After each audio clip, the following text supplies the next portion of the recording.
Hi guys, welcome back to my channel. This is Ira and in this video I'm going to share with you my postpartum kit. This kit is very important because it's a very hard time that one goes through और आपको अकेले ही जाना होता है plus taking care of another human being. तो इसलिए let's begin with the first item. बहुत ही rarely आपको कोई वीडियो में या कहीं पे भी कोई सजेशन देगा. It is very important according to me is a hair dryer.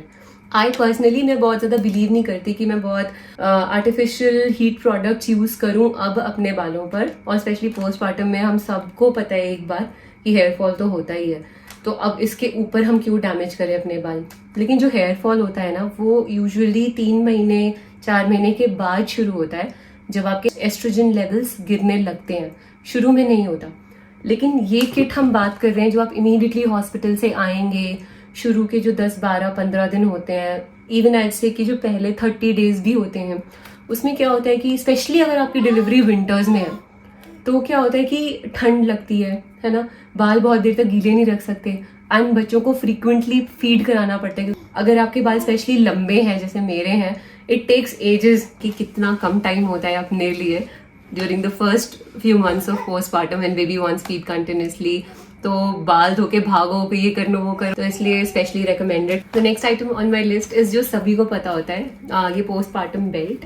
But I have a pro tip for you. यहाँ पे मैं ये कहूँगी कि आप इनिशियली जैसे ही डिलीवरी होती है, सबसे पहला थॉट आता है कि अब तो बेबी निकल गया, I should lose weight immediately या माई टमी शुड गो इन। तो वैसा तो होता नहीं है। आपकी टमी एक सर्टेन फेज में रहती है when you deliver and just come back in the first let's say second third day. तो उस टाइम पे उस साइज के अकॉर्डिंग अगर आप एक इमीडिएट पोस्टपार्टम बेल्ट खरीद लेंगे, thinking of all the things कि यार तो अब तो मुझे वेट लूज करना है, मेरा टमी अंदर चला जाना चाहिए, ब्ला ब्ला, और वट एवर जो आप सोचते हैं, पहली बात तो ऐसे कि ऐसा सोचना नहीं चाहिए। You have to be very kind to your body. आपने एक ह्यूमन ग्रो किया है over the period of 9+ months and वो आप 2 दिन में तो ऐसा कुछ हो नहीं जाएगा difference. You have to be very kind to your body. What your body is done is pure magic. तो that thought and also with the fact कि जब आप आएंगे तो वो जो बॉडी होगी ना, that will just last for a few weeks. शुरू हर वीक या हर दिन if you are specially breast feeding, तो आपकी टमी अंदर जाती जाएगी। तो अगर आपने हॉस्पिटल से निकलते ही या डिस्चार्ज लेते ही या डिस्चार्ज के जस्ट 2-3 दिन बाद उस साइज के अकॉर्डिंग एक बेल्ट ले ली, तो that will be a very wrong thing to do, because वो हेल्प ही नहीं करेगा। आपने उस साइज के अकॉर्डिंग बेल्ट ली और अगले हफ्ते आपकी टमी अंदर चली जाएगी, तो आप फिर वो बेल्ट काम नहीं आएगी, क्योंकि उस बेल्ट का काम ही है कि वो आपके करंट साइज से आपको प्रेस करे, और आपने ऑलरेडी लार्ज साइज से ले लिया उसको and now you gone size smaller. तो अब क्या करें? तो एक टिप मेरे पास ये है, अगर आपको क्विक रिलीफ चाहिए तो आप मैंने अपनी प्रेगनेंसी में प्रेगनेंसी सपोर्ट बेल्ट ऑर्डर की थी, जिसका लिंक मैंने अपने वीडियो में डाला हुआ है, my pregnancy 3rd trimester essentials. तो आप वो यूज कर सकते हैं। ऑब्वियसली वो बेल्ट एकदम फिट नहीं आएगी, और प्रेगनेंसी में हम उसे टमी के नीचे पहनते हैं ताकि टमी को सपोर्ट मिले। इस टाइम आप उसे टमी के ऊपर बांध सकते हैं, और वो बेल्ट भी आपको थोड़ी लूज होगी, बट जब उसको टाइट करके बांधेंगे तो आप इनिशियली वो आपको वो हेल्प कर देगी जो चाहिए। And then next tip would be, मैंने इसको थोड़ा 1-2 बार ही यूज किया था ईज के लिए, क्योंकि इतना टाइम नहीं होता था कि दुपट्टा बांधूं। But I would say it's better, don't waste money on maternity postpartum belt. If you want you can do. आप मेरा रिकमेंडेशन ये है कि आप एक दुपट्टा यूज कर सकते हैं। सबसे इंपॉर्टेंट बात इसमें ये है, क्योंकि ग्रेजुअली हर दिन जब आपका साइज डिक्रीज होगा, हर वीक आपका साइज डिक्रीज होता जाएगा। Naturally uterus take 6 weeks to go back अपनी ओरिजिनल पोजिशन में। 6 हफ्ते लगते हैं यूट्रस को जाने में, तो 6 हफ्ते में हर दिन वो थोड़ा थोड़ा अंदर जाता है। तो उस दौरान आप हर वीक या हर 5 दिन में एक नई बेल्ट तो ले नहीं सकते नए साइज के अकॉर्डिंग, लेकिन एक दुपट्टे को आप you can always tighten up according to कि कितना टमी अंदर जा रहा है, उसके हिसाब से आप उसको टाइट कर सकते हैं। और इन सब का मेन काम टमी टक करना नहीं होता है, एक्चुअली इसका काम होता है बैक को सपोर्ट प्रोवाइड करना, और जो थोड़ी लूज मसल्स आपको लूज फील होता है अगर ऑर्गन्स में, तो उसको सपोर्ट प्रोवाइड करना। So I think wasting money on a maternity मैंने नहीं ली, but then it is your own choice. You can try शुरू के 6-7 हफ्तों में, you can try with a dupatta and then probably choose to buy a belt if you want. Third most important thing on the list and very important, nursing bra. हाँ, मैं आपको एक brand बता सकती हूँ। I got this nursing bra from H&M। ये बहुत ही ज़्यादा सॉफ्ट है, और इसका जो डिटैचेबल पोर्शन है, इससे क्या होता है कि आप इसको डिटैच करते हो, बट स्टिल ये जो पीछे वाला स्ट्रैप है पीछे कहीं गिर नहीं जाता कि अगर आप ढूंढो उसको कैसे, तो it stays put and you can just feed and then आप वापस इसको लॉक कर सकते हो. तो ये बहुत ही सॉफ्ट इसका फैब्रिक है, ब्रीदेबल है और बहुत ही अच्छी है. मैंने ये 2 का सेट लिया था. I put the link in the description. None of this video is sponsored. All of these products are that I genuinely like. अच्छा हाँ, तो talking about breastfeeding, the next important thing is nipple pads. तो शुरू में breast become leaky थोड़ा सा, इसलिए बहुत important है कि आप nursing pads या फिर nipple pads लें. और ये nipple pads बहुत ही cute packaging में आते हैं. इसके साथ you get this mesh cloth bag और इसके अंदर you have I think 3 pairs. ये वॉशेबल है, तो after you can wash it and reuse it, reinsert it. All you have to do is अपनी ब्रा में इसको insert कर देना है, तो it will absorb the excess milk और बाहर कोई स्टेन नहीं लगेगा. नर्सिंग की बात करें तो let's talk about the 5th most important product. And it is not an essential, but if you want to choose, जैसे स्पेशली जिनका सिजेरियन हुआ है, ऑपरेशन से डिलीवरी हुई है, उनको बैठने में, झुकने में, बेंड करने में दिक्कत होती है. And I feel you, I know कि क्या प्रॉब्लम होती है. स्पेशली जब आपका बेड अगर थोड़ा गद्दा स्पॉन्जी है तो हर बार बैठने में और ज़्यादा दर्द होता है, उठने में. तो उस केस में this can be an essential product. I am talking about the nursing pillow या फीडिंग पिलो. वो यू शेप में जो पिलोज आती हैं, सी शेप में, जिसमें आप बेबी को रख कर, तो उससे क्या होता है, आपको थोड़ी हाइट मिल जाती है बेबी को फीड कराने के लिए. आपको झुकना नहीं पड़ता, क्योंकि नेचुरली हमारा मदर्स इंस्टिंक्ट होता है कि I want to feed my baby, तो हम झुक जाए. तो उससे एक तो स्टिचेस में प्रॉब्लम होती है और दूसरा बैक का पॉस्चर खराब होता है, तो बैक में भी पेन होता है. इतने सारे पेन में हमें और पेन तो नहीं चाहिए. तो that is why we need a nursing pillow. तो अगर आपने, here again I have will share a pro tip, अगर आपने प्रेगनेंसी में प्रेगनेंसी पिलो ऑर्डर करी है, जैसे मैंने की थी ये यू शेप की पिलो, इट्स क्वाइट बिग. तो इसको आई यूज़ आराम से, इसको मैं ऐसे कर लेती हूँ and then I put this flap over here and I put my baby here. तो इसे फीड कराने में और बेड पे आराम से लेट के, तो मुझे बहुत आराम मिलता है. और इस पिलो को मैं ना अपने बेबी के राउंड भी लगा देती हूँ. When she starts turning, I plan to use it that way. तो अगर आपने प्रेगनेंसी में ये पिलो ली है तो that can be helpful. You can use it as a nursing pillow. Otherwise आपके पास ना जो बहुत ही हाई पिलोज नहीं होती हैं, वो भी आप यूज़ कर सकते हैं, जो इतना दबती नहीं है, थोड़ी हार्ड होती हैं. You can use that as well. Not necessary कि आप जाके एक नर्सिंग पिलो में इन्वेस्ट करें, बट हाँ ये यूजफुल होता है अगर आपके बहुत पेन है स्टिचेस में या बैठने में दिक्कत हो रही है. In that case it is helpful. Next most important thing are these postpartum panties. तो ये मैंने अमेजोन से ऑर्डर करी थी काफ़ी रिसर्च करके. This is from the brand called new mom.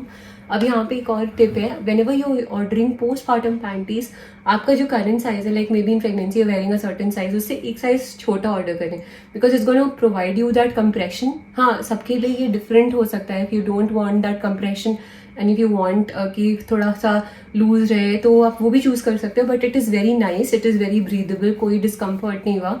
And इसका ना दीज आर हाई रेज, तो सबसे इंपॉर्टेंट होता है because of the high rise it doesn't sit on the cut. उसका जो लास्टिक होता है, it doesn't sit on the C section mark जहाँ पे आपका कट लगा होता है, स्टिचेस पे सिट नहीं करता है. तो बिल्कुल भी प्रॉब्लम नहीं होती है. फील ही नहीं होता कि there is any stitch and you wearing something on top of it. It's very nice that way. तो इसका लिंक मैं डिस्क्रिप्शन में डाल दूंगी. ऑल्सो ये आपके वेस्ट एरिया और टमी एरिया को वो कंप्रेशन प्रोवाइड करता है जो आपको चाहिए कि मसल्स वापस शेप में आए. तो उसके लिए it provides that support and compression as well. So very very important thing for me personally. Now let's talk about a real essential. These are maternity pads. तो since I am 3 months postpartum, मेरा maternity pads खत्म हो गए, but I'll put the link of the product that I was using. I've also shown it in my hospital diaper bag video. तो these pads are really huge. शुरू में आपको इतनी bleeding होती है तो आई वुड से दैट बहुत ज़्यादा मत लीजिए कि पैक ऑन थिंकिंग कि यार 40 दिन होगा, 45 दिन होगा तो 2-4 ले लिए. नहीं, यू जस्ट नीड 1 सेट. शुरू में बहुत ज़्यादा, बिकॉज ये बहुत कंफर्टेबल नहीं होते हैं and they are not very. Hospital वाले पैड्स से तो बहुत ज़्यादा कंफर्टेबल होते हैं ये. आपको हॉस्पिटल वाले पैड्स तो यूज़ करने का मन भी नहीं करेगा, even if you go to the best of the hospitals. But ये वाले जो पैड्स होते हैं very comfortable if you compare it to that, but they are very huge. तो जब शुरू के कुछ समय बाद जब ब्लीडिंग थोड़ी थोड़ी रिड्यूस होने लगती है, तो you can move on to your normal pads, to the XL size और whatever. But I think initially शुरू के 15-20 days you will need these big giant maternity pads. So I'll put the link in the description. They are very comfortable, soft, but of course they are huge. So next important thing is having a massage oil. तो I've been using, क्योंकि मेरी delivery जब हुई थी it was March. उस समय थोड़ा सा मौसम बारिश होने लगी थी, तो यहाँ हम लोग हिल्स में रहते तो हल्की सी ठंड जैसा मौसम था, तो if it's cold for you, आप वर्जिन सेसमे ऑयल यूज़ कर सकते हैं। मैं इस ब्रांड का लिंक डाल दूंगी डिस्क्रिप्शन में। तो ये virgin cold pressed unrefined sesame oil है and it is very pure. ये आपको थोड़ा सा गर्म करता है उस टाइम पे। And if you want you can make your own oil. अगर आपकी डिलीवरी गर्मी में हो रही है, जब बहुत ज़्यादा जून वगैरह के महीने में, then you can also choose coconut oil, pure virgin unrefined coconut oil, so that you can do your massage. Massage is very important. अगर आपका सी सेक्शन हुआ है तो you don't have to massage your tummy area, we all know that, but still back area and legs and hands you can get that done, but always consult your gynecologist before getting any massage done, because सबका delivery अलग होती है, सबकी body recovery healing सब अलग होती है। तो इट इज़ वेरी इंपॉर्टेंट कि आप अपनी गायनिकोलॉजिस्ट से पूछिए कि मैं मसाज कब शुरू कर सकती हूँ। घर पे कोई भी कुछ भी बोलेगा कि हाँ अब कर दो, नहीं करो, ज़रूरत ही नहीं है, दूसरे दिन से कर दो। Don't listen to anybody, ask your gynecologist and she will tell you कि आपके लिए बेस्ट क्या है और वही करिए। And talking about oils, I also have this little stretch mark oil that I'm using. Yes, very important. Delivery के बाद भी आपको स्ट्रेच मार्क ऑयल लगाना है। यही नहीं होता कि बस प्रेगनेंसी में आप स्ट्रेच मार्क ऑयल लगाएं। When you are stretching, when you are shrinking, तब भी स्किन को ज़रूरत होती है मॉइस्चराइज़र की, और मोस्टली लोग भूल जाते हैं उस टाइम पे और उसकी वजह से मार्क्स आते हैं। तो आप पोस्टपार्टम भी स्ट्रेच मार्क ऑयल लगाने की कोशिश करिए जब आप लगा सकते हैं। May be not 3 times a day, at least 1 time a day is enough. और अब बात करते हैं अनदर वेरी इंपॉर्टेंट एसेंशियल की, ये बहुत ज़रूरी है, योर पोस्ट नेटल विटामिन्स। और ये वाइटामिन भी आपको डिस्कस करना पड़ेगा अपने गायनिकोलॉजिस्ट से कि कब तक कौन से खाने हैं। 2 very important is calcium and iron, because बहुत ज़्यादा ब्लड लॉस होता है during the delivery, whether normal और सी सेक्शन दोनों में ही बहुत ज़्यादा ब्लड लॉस होता है। और उसके बाद भी आपको 40 दिन तक, और सबकी बॉडी पे डिपेंड करता है कब तक, ब्लड लॉस होता रहता है। तो आयरन बहुत इंपॉर्टेंट है क्योंकि उसी से हीमोग्लोबिन बनेगा, फिर उसी से ब्लड बनेगा। तो आयरन सप्लीमेंट्स और कैल्शियम सप्लीमेंट्स, क्योंकि आप बेबी को फीड करा रहे हैं तो मे बी आप अपनी डाइट में ले रहे होंगे, थोड़ा बहुत कभी मिस हो जाता है, कभी ले रहे हैं, but still supplement, iron calcium supplement बहुत इंपॉर्टेंट है, ये आपको लेना है। और इसके साथ ही मैं हर वीडियो में बोलती हूँ, ये बहुत इंपॉर्टेंट है प्रेगनेंसी में भी और पोस्ट प्रेगनेंसी भी, वाटर इज़ वेरी इंपॉर्टेंट। तो आप अपनी पर्सनल वाटर बॉटल रखिए। और मैंने तो एक इलेक्ट्रिक केटल भी खरीदी थी, क्योंकि गर्म पानी पीने से ज़्यादा हेल्प होता है, क्योंकि मैं गर्म पानी में अजवाइन डाल के उबाल के पीती थी और अपनी बॉटल में भर लेती थी। तो ये आप भी कर सकते हैं। वाटर बॉटल अपने पास अलग रखेंगे तो आप अंदाज़ा लगा पाएंगे कि आपने कितना पानी पिया है दिन में। ये इसलिए इम्पॉर्टेंट है क्योंकि वाटर से ही ब्रेस्ट मिल्क बनता है, वाटर से ही आपके स्टिचेस हील होंगे। तो I can not just stress on the importance of water. और स्पेशली मैं पानी पीना भूल जाती हूँ, तो मैंने अपने डेडिकेटेड अपने बेड के साइड में बॉटल्स रख ली थी बहुत सारी, जिसको मैं भरती रहती थी, पीती रहती थी।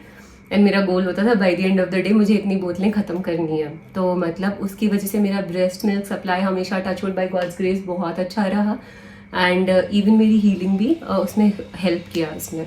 एंड नेक्स्ट इंपॉर्टेंट थिंग, ये मेरे लिए तो बहुत इसेंशियल है क्योंकि नर्सिंग आउटफिट्स आपको चाहिए ही, those outfits that are open from the front and you can easily nurse, because otherwise because लोग आते हैं बेबी से मिलने and you also have 10,000 things to do.